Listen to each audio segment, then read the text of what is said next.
समता main concept है article 14। इसी के आधार पर 15 में दो तरह की क्लाज है। विधि के समक्ष समता की व्याख्या आर्टिकल 15 में है कि राज्य किसी नागरिक से जाति, धर्म, लिंग के आधार पर भेदभाव नहीं करेगा, जन्म स्थान भी है के आधार पर भेदभाव नहीं करेगा। ये विधि के समक्ष समता का एक्सप्लेनेशन है।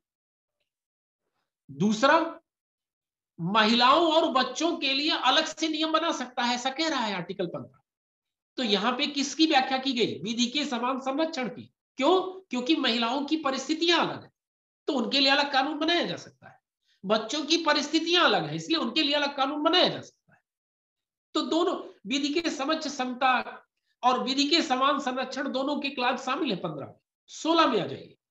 16 कहता है कि नौकरियों में सबको अवसर की समानता हो, तो सबको अवसर मिलेंगे नौकरी में। ये विधि के समक्ष समता की बात हो गई। कह रहा है कि कानून के समक्ष सभी बराबर, तो वहां कह रहा है कि नौकरी में सबके लिए अवसर की समानता, लेकिन विधि के समान संरक्षण का भी प्रावधान शामिल है। कह रहा है राज्य जो पिछड़े हैं उनके लिए अलग से प्रावधान कर सकता है। तो क्यों? क्योंकि पिछड़ों की परिस्थितियां अलग है, तो जब परिस्थितियां अलग है तो उनके लिए कानून भी अलग बन सकता है। तो ये 14, 15 और 16, 17 और 18 14 के ही सारे भेद हैं या 14 का ही एक्सप्लेनेशन है उन आर्टिकल में। अगर आपने 14 का कॉन्सेप्ट अच्छे से समझा है तो आगे के कॉन्सेप्ट तो आपको समझने में कोई प्रॉब्लम होगी नहीं।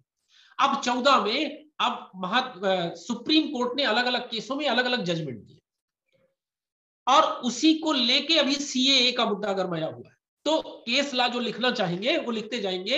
एक चीज तो उसने, एक मामला है पश्चिम बंगाल राज्य बनाम अनवर अली, 1952 का मामला है।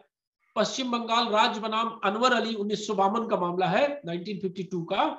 उसमें कहा गया कि आर्टिकल 14 से देख के तो लगता है कि अलग अलग क्लास होने ही नहीं चाहिए। क्यों? क्योंकि अगर क्लास हो गए तो समता कहां रह गई। लेकिन सुप्रीम कोर्ट ने कहा कि आर्टिकल 14 क्लासिफिकेशन का विरोधी नहीं है, वो क्लासिफिकेशन ना हो ऐसा नहीं कहता।